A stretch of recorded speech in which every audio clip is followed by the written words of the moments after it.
Best of the best for the Oakland A's. It's episode number 5. You are Locked On A's, your daily Oakland A's podcast. Part of the Locked On Podcast Network, your team every day.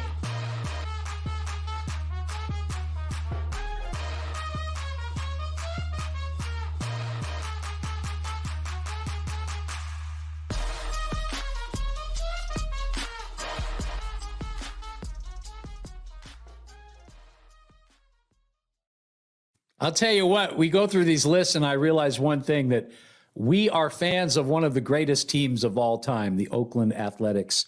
No matter what happens with Las Vegas, we got to be proud of that. Welcome to it. It's time for another episode of Locked On A's, your daily opportunity to dig into all things athletics. I'm your host, Wayne Coy, longtime media dude in the Bay Area and lifetime Oakland Athletics supporter, just like this guy right here, who just happens to have the same last name as me. I don't know how that happened.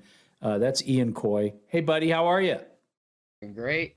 Awesome. Glad to be here again.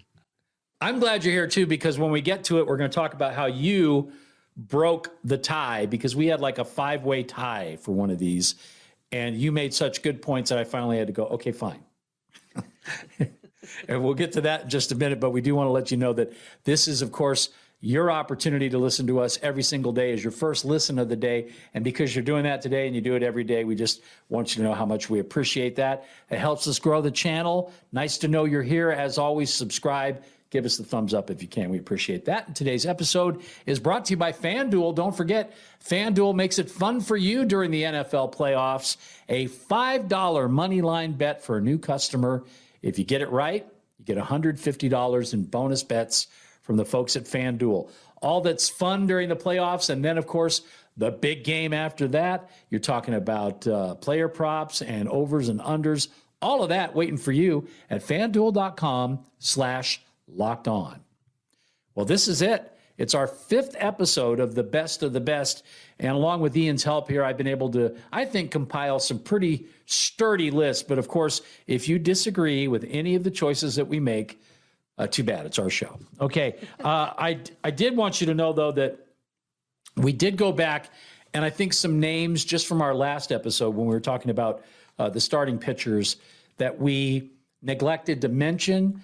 They all, I think, would fall under the category of honorable mention. In other words, I don't think that we screwed this up at all. Let's go back to our right-handed starting pitchers. We had Tim Hudson, I think. Was that right, Ian, number 3? Yes. Okay. And then at number 2, Dave Stewart. Number 1, Catfish Hunter. Okay. I think it's awful tough to argue with that. Okay.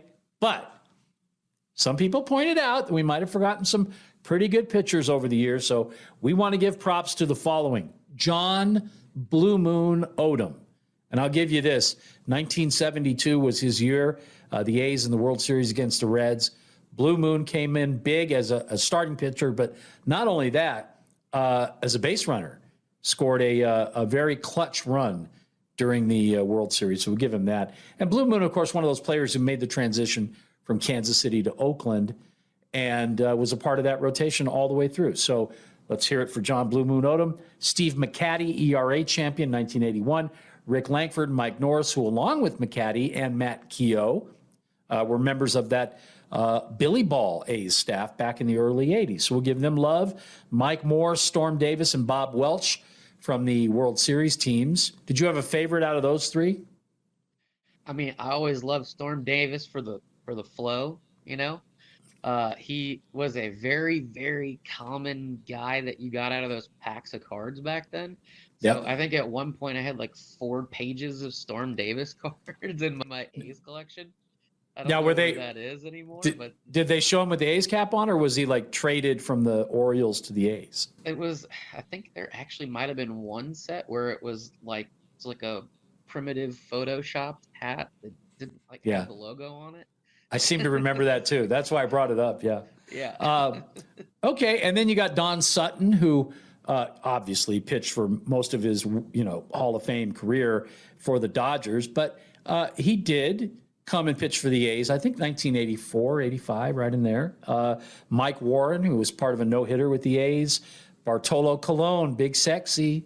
Don't forget him.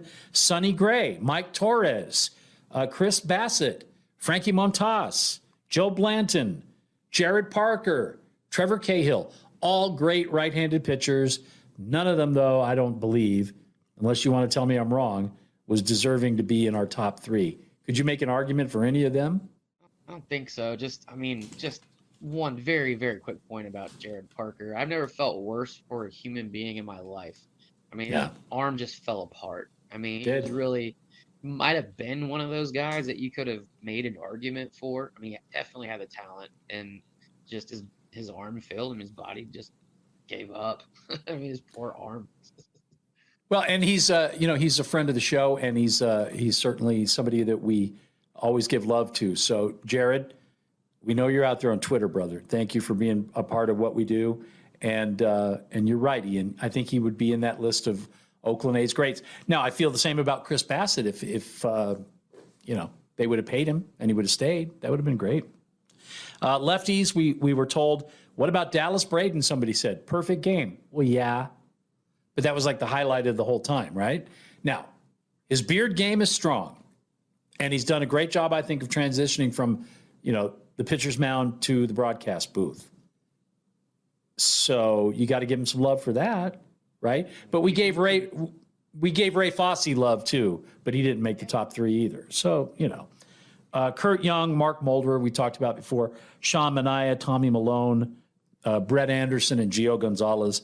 Left-handed starters, all of note. Yeah. So love to all of them. See what I'm saying? It's a great team. I mean, when you can name names like that, yet they still didn't make the top 3, that tells you something. But let's go to our first position for today before we take a break, and that'll be right-handed reliever. I don't know that we've actually had any good right-handed relief pitchers.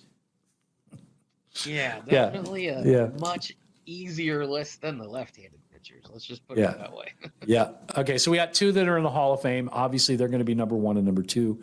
But number 3, there was some discussion about that. I mean, you got a bunch of guys, Ian, as you pointed out, that were great for the 1 year they were here, right? So everybody's 1 year, 2 years, like, maybe 40, 45 saves, 44 in the case of Billy Koch. Yep. Guys came in and they were acquisitions, 1 year deals. We just kept finding those guys every year. It seemed like it was the closer every year.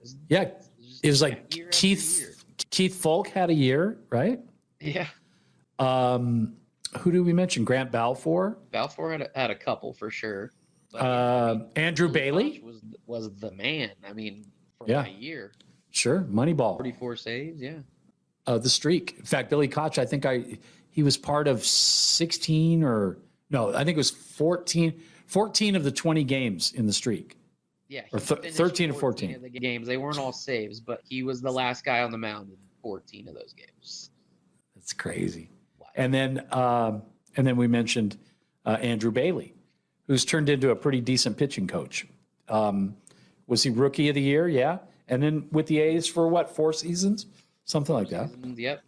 Had a longer career than I remembered, actually. Well, I loved all of his hits. I loved Sherry. I loved December 63. Oh, what a night. That was a great one for the 4 seasons. And that has nothing to do with our list. So we're going to pick a guy, and we picked a guy after a lot of discussion who I guess spent more seasons with the A's than he did with anybody else by like a year. But there was a time when if you needed the save, you turned to Houston Street. Yeah, I've never seen a college pitcher that came out that highly touted as a closer. Usually, like, you have a starter that's like he's going to have this amazing career. He's going to be a frontline starter, and then something happens, and he becomes a relief pitcher. It's like, no, Houston Street came out of college. He was a closer, never nothing but a closer, and he was as advertised when he got there. And some good years after he left the A's with some other teams, but certainly steady while he was here. A guy you could count on at the end of the game, and that's at the end of the day what you hope you get out of a closer. And that wasn't, by the way, the litmus test. You didn't have to be a closer. So number of saves wasn't necessarily what got you in our top 3. It's just like I said, we gave you a fistful of right-handed relievers, And it really came down to, okay, well, who did it the longest in an Oakland A's uniform? And so, sorry, Grant Balfour, and we're sorry about that, Billy Koch and Keith Folk and Andrew Bailey, but we're giving it to Houston Street. Okay? There. I don't know if we said enough about his actual ability as a pitcher, but, decent ERAs through the time that he was here.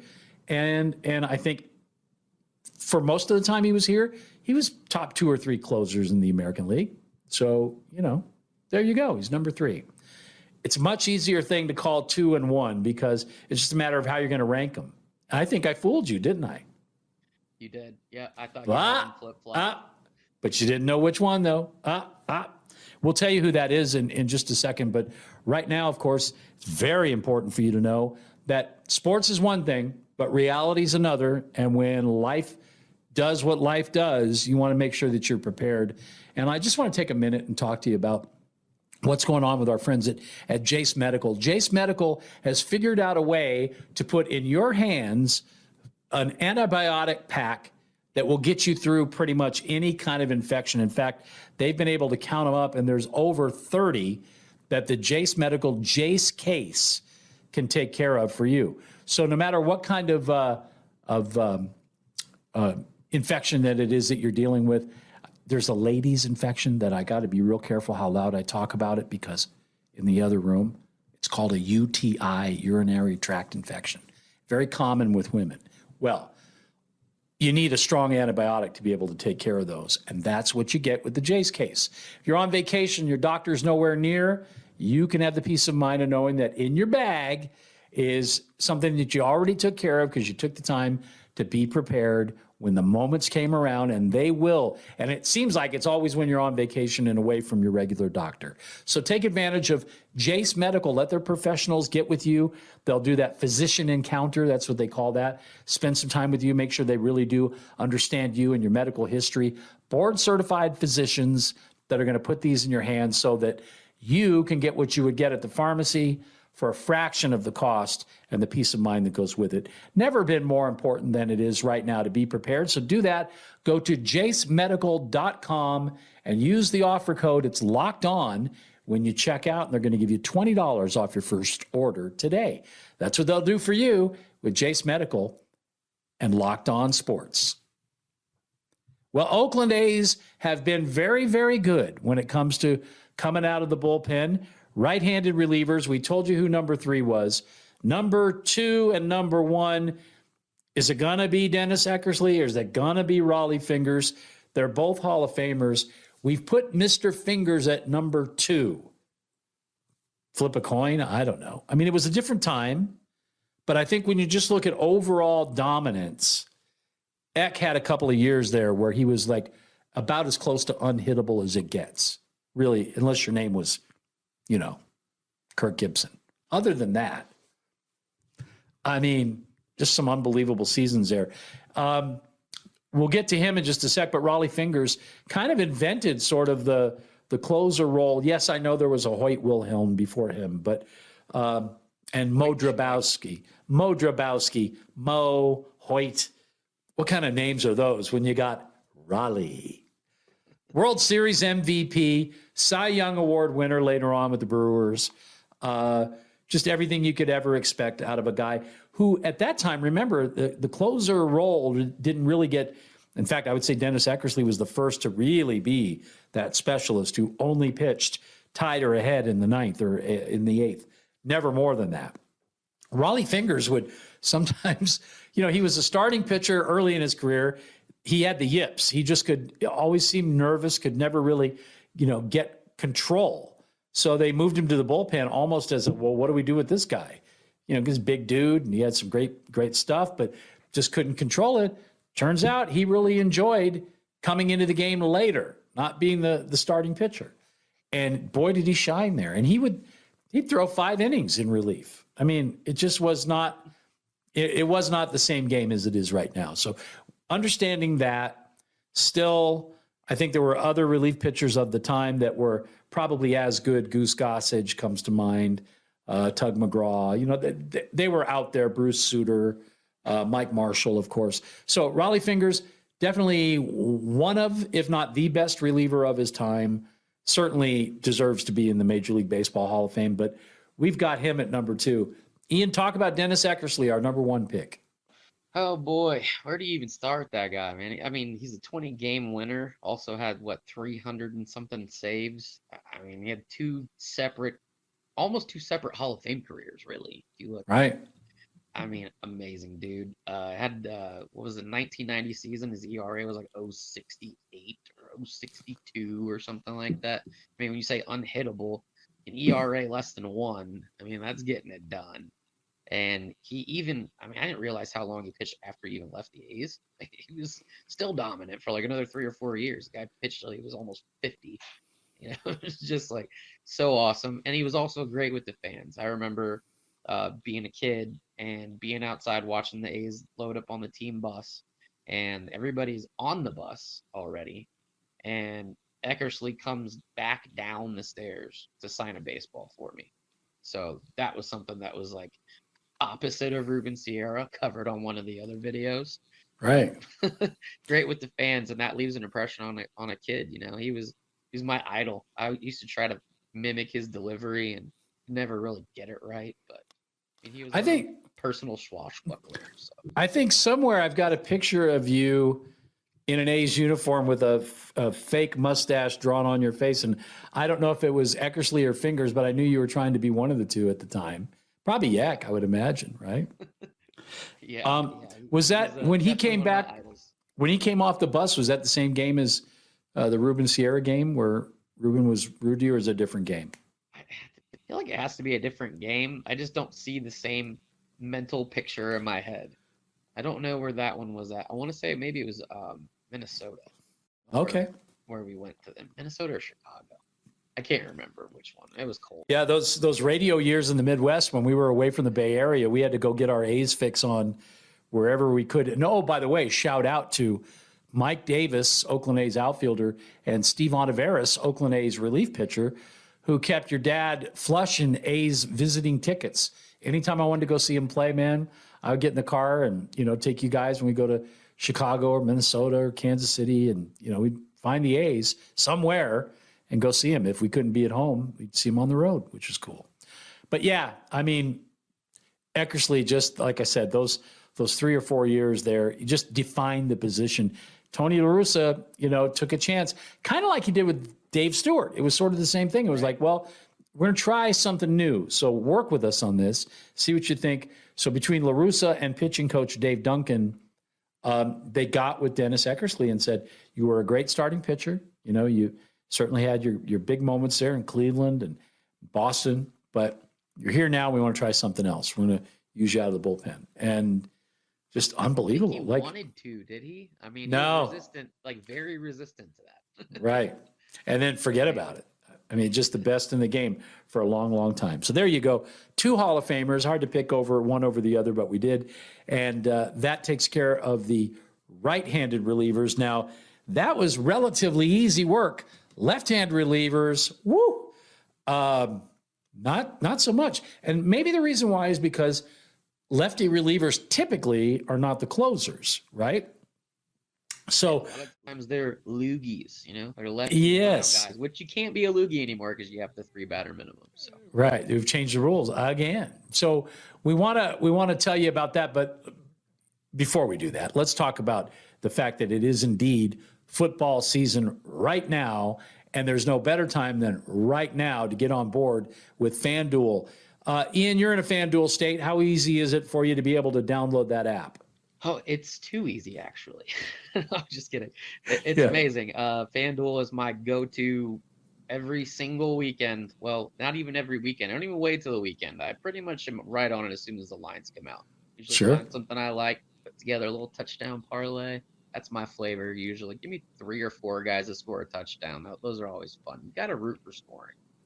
And what a deal. $5 bet, a money line bet. You're not worrying about the point spread. Just pick the winner, who you think is going to win. And if your team wins and you're a first-time customer, well, you get $150 in bonus bets from the folks at FanDuel. They want you to get in on the fun, and right now, of course, is that time of year. It's playoffs, and, of course, the big game coming up after that, and then NBA and Major League Baseball, and on it goes. You stay in the game with FanDuel, making the game a whole lot more fun for you, and we want you to check it out. Remember, you go to FanDuel.com/lockedon, and you'll find that deal waiting for you there when you get there. And enjoy it. Have some fun with FanDuel, official partner of the National Football League. Well, we talked about the right-handed relievers. Lefties, a little tougher. As we said, it's not easy being cheesy. And we've got, well, let's just talk about this third position because, I mean, listen to the names. I've got Ricardo Rincon, who was with the A's longer than either you or I thought he was, and was a key part of the movie Moneyball. So there's that. Jerry Blevins, Bob Lacey, Tommy Underwood, Dave Hamilton, who was my son Nick's high school baseball coach, Grandpa, as they call him. They call him Grandpa. Yeah, Grandpa. But yeah, none of those guys. We picked a different guy at number 3, and that would be from those 80s World Series teams. Yes, of course, there was Dennis Eckersley, but on the other side, to get that one or two big left-handers out, that job fell to Rick Honeycutt, who just did everything he was ever asked to do. What more can you say about the guy other than when you called on him, he delivered? And at the end of the day, isn't that what you want out of the bullpen? I mean, bridge to Eck, man. I mean, yes. If you don't get to Eckersley to close those games out, none of it matters. So, I mean, he was very much a huge part of that run in the late 80s. And he wasn't, like you said, he wasn't just the, get the one lefty out kind of guy. He would get right-handers out as well. Basically, his job was, like, as you said, set the table for Dennis Eckersley to be able to come in and do what Eck did. So there's Rick Honeycutt. He's at number 3. At number 2, a guy who is in the Major League Baseball record books for having appeared in every single game of the 1973 World Series. And if you see the highlight film, he's the one who gets that last out against the Mets, jumping up and down. That's Darrell Knowles, big lefty for the A's. His 72 season was completely lights out. Same thing with 73. They picked him up in the middle of the 1971 season, and he contributed big time to them being able to get their division title that year. So we give big Darrell Knowles that position. Number 2, the all-time left-handed relievers. And number 1, what would do, Ian? Well, he would be converted from first base and turn into one of the most dominant relievers in baseball. Also part of a key trade package later on in his career when he left the team. So continued contributing even after he was here. But, I mean, just crazy, crazy heat. Really one pitch. Like, here's the fastball. Hit it if you can. You can't. You can't. Yeah. 98, 99, belt high and above usually. Flirting with disaster, but you can't catch up to it. It was weird. It was like deceptively late velocity with it. It didn't look like he threw as hard as he did. It's holy cow, it's 99. Like, yeah, that guy was awesome. He's also a really good dude. I don't know if everybody follows him offline or online, not offline. If you follow him on Twitter, him and his wife are very much activists in different causes that they're big time. Yep. He's a very, very good dude. Good heart. Him and his wife both. I think instrumental in Pride Days that take place now all across Major League Baseball. They were early proponents of that and supporters of the LGBTQ community. Riders of Bart, should I remind you that Sean Doolittle would actually take Bart in his uni and just get off the train, walk across the bridge there, and go play some baseball. So which is just crazy. And then he had that thing that he did. Can you do that? What's that deal that he used to do? He'd like put the glove under his chin and this here deal. Yeah. Glove went up to the chin. I don't even know what that was about. I don't know if it was about like trying balance. to fight the ball. Yeah, balance. I don't know. Look goofy. It was kind of Karate Kid when you think about it. Yeah. Yeah, exactly. Mr. Miyagi must have taught him how to pitch. Right. So, I mean, here you go. He was a legit closer for the A's. And not only that, served as a setup man first, then as a closer, and then continued that moving on when he played for the Washington Nationals, of course, and was an all-star more than once. So certainly stands out head and shoulders above the pack, and his beard game super strong. So for all those reasons, Sean Doolittle, yes. Look at Ian. I want to think that it's because of Sean that you're rocking the beard. 100%, man. Him and Dallas Braden, beard gang, baby. Beard gang. All right. Manager, that's where we're going to finish this thing. We've completed the list. What an exhausting list of players. And again, what a reminder of the greatness that is and has been the Oakland A's through all those years. We just have been very blessed to be able to watch some fantastic baseball in the East Bay. Fantastic baseball, football, basketball, hockey, all of that happening all the time, and you want to be up on it all, you can be with Locked On Sports, brand new channel. It's called Locked On Sports Today. In fact, we're going to send you over there as soon as this episode's over on YouTube. But check it out. All the big stories, they're being covered as they break.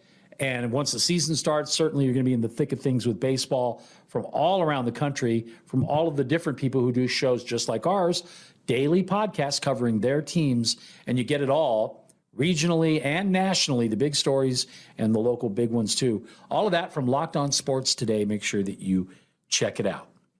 Well, when it came to managing the Oakland A's, we've been blessed to have quite a few good managers come through the door. Names like Bobby Winkles and Jack McKeon, and early on, John Kennedy, of course.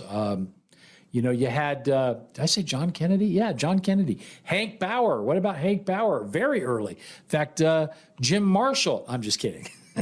You want to see how far I was going to go with this, right? Alvin Dark. You're going to name them all. Yeah, no, I'm not going to do that to you. I mean, I'm sorry, but I do want to give Art House some props because he was not the a-hole that he was painted out to be in Moneyball at all. And they did him dirty, didn't they? They really did. Anybody who knows Art Howe would tell you he's not that guy at all. But we got love for him. Bob Guerin, sort of, kind of. Okay, so let's get to the top three A's managers of all time. Number 3, if you can have an entire Major League Baseball team's marketing campaign centered around you and you're the team's manager, what does that say? Well, it says you inherited a team that was 54 and 108 in 1979, and you completely turned that around and took that same team and brought them all the way up to second place in the AL West in your first year.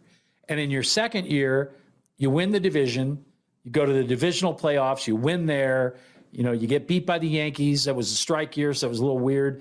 But 1981 was the year of Billy Ball. It was Rickey Henderson doing his thing on the bases. It was Dwayne Murphy and Tony Armas playing some solid Gold Glove outfield. It was take the extra base, in fact, don't wait for them to give it to you, just take it. They would steal home. They played small ball when they needed to. They muscled up when they needed to. They pitched and then pitched and then pitched. Complete games were their middle name. They got on the cover of Sports Illustrated. That entire pitching staff is the Oakland A's Aces, because that's exactly what they were. And, in fact, that's the ghost of Billy Martin calling us right now to say, thank you for making me number 3 on your list of all-time Oakland A's managers. I mean, people were buying tickets just to watch Billy argue with umpires, okay? And nobody did it like Billy. Nobody kicked dirt like Billy. Nobody probably got drunk like Billy. All of that. But here's the one thing you can say about him. Yes, he sort of wore out his welcome pretty much everywhere he was, including the Yankees like 4 times, right?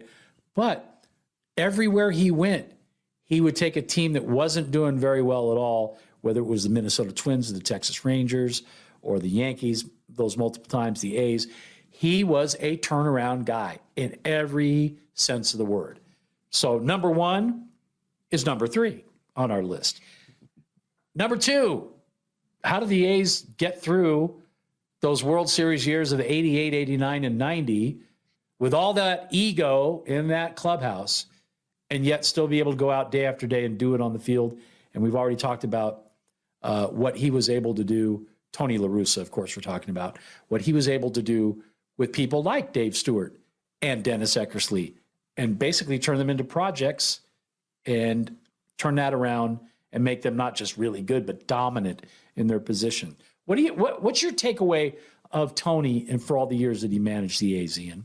It's just really the perfect demeanor, the perfect personality to sort of rein all that stuff in.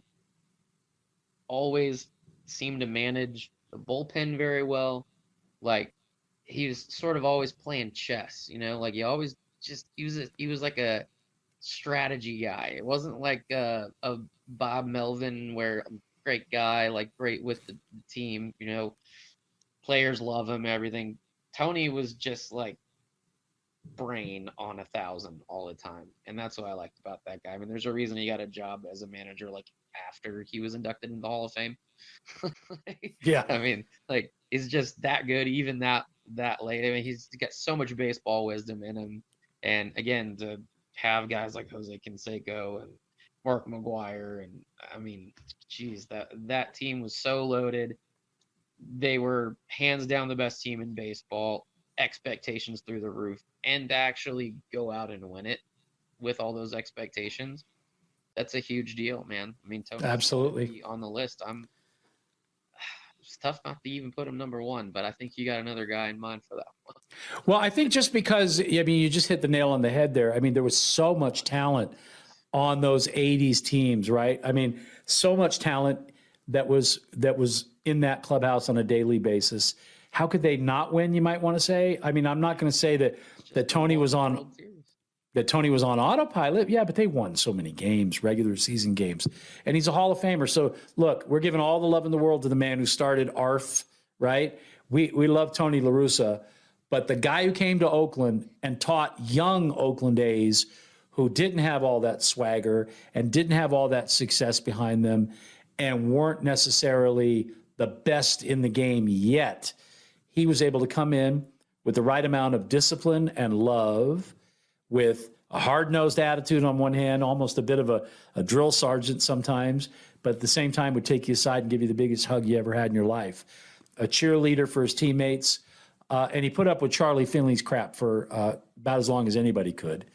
I'm talking about Dick Williams, another Major League Baseball Hall of Famer, who won with the Red Sox, came in and won with the A's, left, did extremely well, played or managed the Angels, but then beyond that took the Padres to another World Series. So, but yes, 71 division championship, 72 World Series, 73 World Series. That's all Dick Williams. And probably, I mean, it was his team in 74 that Alvin Dark managed, but might as well have been Dick's team.